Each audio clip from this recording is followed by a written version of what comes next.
દ્વારકાધીશ, જય માતાજી મિત્રો. પહોંચી ગયા છીએ આપણે સુદર્શન બ્રિજ ઉપર જઈને આપણે થોડો ફોટોનો વિડીયો લેવાના હતા. તો પણ આનો નજારો ગજબ છે. પણ આપણે જવાનું હતું એટલે મતલબ ત્યાં ફોટોશૂટ થોડું કર્યું. ફોટોશૂટ કરી અને પહોંચીએ આપણે ફાઇનલી બેટ દ્વારકા મંદિરે.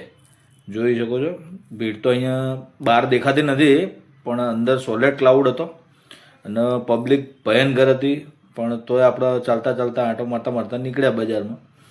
જોવા તો દે કેટલી લાઈન છે.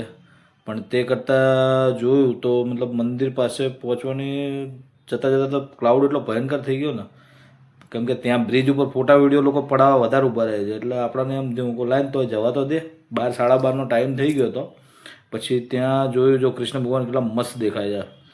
પછી ત્યાંની છબીઓ ને ફોટા ને મતલબ ત્યાં જે મતલબ કૃષ્ણ ભગવાનને લગતી કોઈ બી વસ્તુ ફોટા વિડીયો હોય અથવા તો કાનાજીનો શણગાર છે, ડ્રેસ છે, ભરવાડી કપડાં છે, મતલબ સખત મળે છે ત્યાં. તો જાઓ તો તમારે જો ફોટો વિડીયો અથવા તો કંઈ બી લેવા હોય તો ત્યાં ટ્રાય કરજો. બેટ દ્વારકામાં સરસ વસ્તુ મળે છે. અને તેમ કરતાં આપણે મંદિરની અંદર જવા નીકળ્યા. જોઈ લો, આ મંદિરનો ગેટ છે. હવે આપણે પ્રસાદવાળા હતા તો આપણે પ્રસાદ લેવાની હતી, તો લઈ અને પછી આપણે આગળ વધીએ.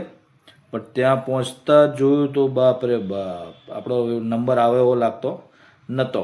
પણ તો એકવાર આંટો મારી આવીએ. જો લાઈન જોઈ શકો છો, કેટલી બધી લાઈન છે.